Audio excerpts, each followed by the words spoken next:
Hi friends, welcome to this channel. In this video, I will show you and tell you how you can easily find your username and user ID in Telegram application.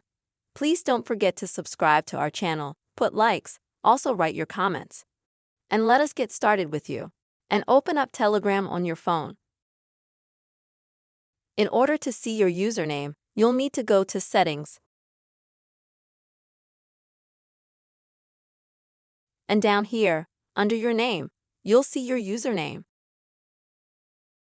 It always starts with a doggy icon. That way you can easily find your username.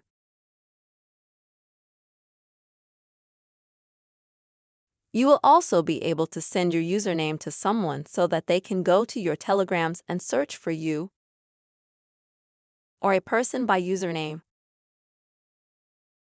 If you want to search for a user ID, then you'll have to go to the chat rooms.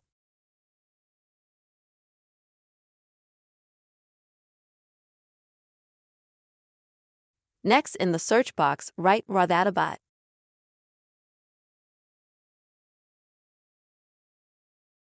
After you enter Radhatabot in the search box, you will need to go to this bot.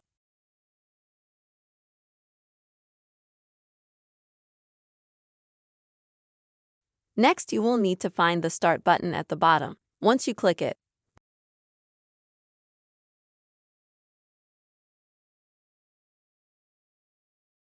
this bot will send you a message like this, in which you can find your user ID, your ID. That's all for now, guys. This is a very simple way to find both your username and your user ID in the Telegram app. I hope this video was useful and helpful for you. Please don't forget to subscribe to our channel, put your likes, and also write comments. See you soon.